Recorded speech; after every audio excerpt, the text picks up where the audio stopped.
Di suatu masa, jauh di ujung dunia yang tersembunyi di balik pegunungan tinggi dan lautan beku, berdirilah dua kerajaan yang terpisah oleh nasib dan takdir. Kerajaan api, tempat di mana matahari selalu bersinar dan lava mengalir seperti sungai, diperintah oleh Putri Vira, sang putri api. Ia dilahirkan dari nyala api pertama bumi, dan darahnya mengalir dengan panas yang tak pernah padam. Api dalam dirinya membuatnya kuat, pemberani, dan tak kenal takut, tetapi di dalam hatinya ada kekosongan yang tak mampu dijelaskan oleh panasnya api. Di sisi lain dari dunia, tersembunyi di bawah awan tebal salju abadi, terdapat kerajaan Es. Di sana, Es tidak pernah meleleh dan waktu seolah-olah terhenti dalam keheningan yang beku. Di tempat inilah legenda tentang bunga Es abadi dimulai. Bunga ini, kata orang-orang, yang mekar hanya di tanah yang tak pernah disentuh api dan mampu menghentikan bahkan nyala api terhebat sekalipun, hanya yang benar-benar layak dapat memetiknya. Dan mereka yang berhasil akan mendapatkan kekuatan untuk mengendalikan keseimbangan antara panas dan dingin. Putri Vira sering mendengar kisah tentang bunga Es abadi dari cerita rakyat di kerajaannya. Namun baginya, bunga itu hanyalah mitos yang jauh dari kenyataan. Hingga suatu malam, ketika kerajaan Vira diserang oleh badai es yang belum pernah terlihat sebelumnya. Salju dan es datang dari langit seperti panah-panah tajam, membekukan apapun yang disentuhnya, bahkan api di dalam istana tidak mampu mengusir dingin yang menyerang.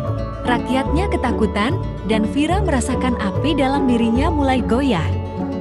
Dalam keputusasaan, Vira mendatangi penasihat tua, seorang bijak yang telah hidup selama berabad-abad.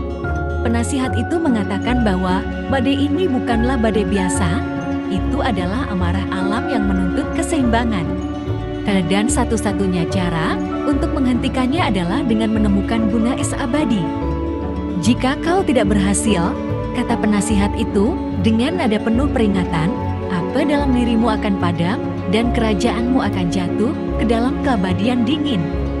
Meskipun hatinya penuh dengan keraguan, Vira tahu bahwa dia tidak punya pilihan lain. Dia harus berangkat untuk menemukan bunga itu, meskipun itu berarti meninggalkan api yang dia cintai dan memahami kekuatan yang selama ini dia hindari es. Vira memulai perjalanannya, menembus hutan belantara yang diselimuti kabut, mendaki gunung-gunung es yang tidak pernah disentuh oleh matahari. Di sepanjang jalan, ia bertemu dengan makhluk-makhluk ajaib serigala es bermata kristal yang mengejarnya dalam bayangan. Angin yang berbisik tentang rahasia masa lalu dan roh-roh salju yang menguji keberaniannya.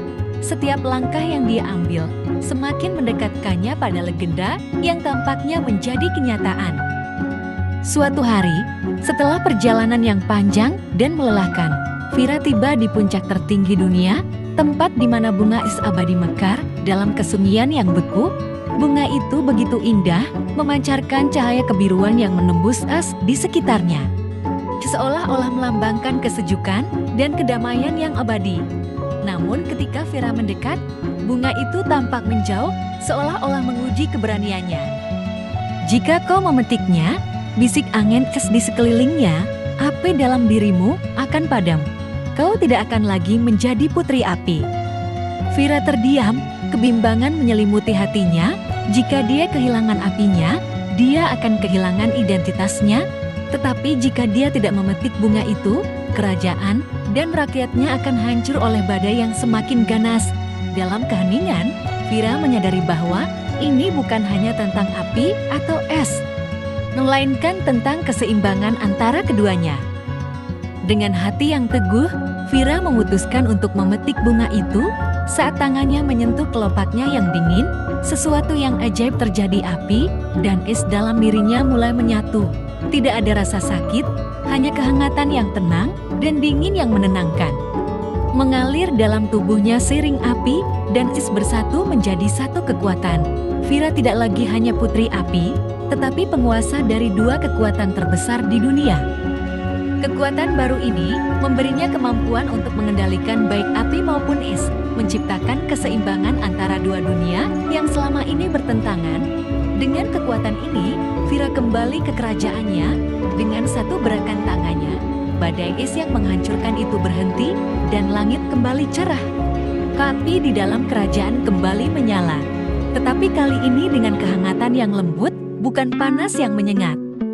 Kerajaannya diselamatkan dan Fira kini memimpin dengan kebijaksanaan baru. Ia menyadari bahwa kekuatan sejati tidak terletak pada dominasi salah satu elemen, tetapi pada keseimbangan yang harmonis antara keduanya, es dan api, dua hal yang tampaknya tak pernah bisa bersatu. Kini berada dalam harmoni di dalam dirinya. Namun, meski kekuatan baru Fira menyelamatkan kerajaannya, legenda tentang Putri Api dan Bunga Is Abadi tidak berhenti di sana. Dikatakan bahwa di malam-malam tenang, di tempat tertinggi di kerajaan, Bunga Es Abadi masih mekar di puncak gunung, menjadi simbol kekuatan dan keberanian Fira. Mereka yang cukup berani untuk mendekat konon bisa mendengar bisikan angin yang menceritakan tentang petualangan sang putri, sebuah kisah tentang pengorbanan, kebijaksanaan, dan kekuatan yang tak pernah pudar. Dan Fira, sang putri api yang kini juga menguasai Is, dikenal bukan hanya sebagai pelindung kerajaannya, tetapi juga sebagai penjaga keseimbangan alam semesta.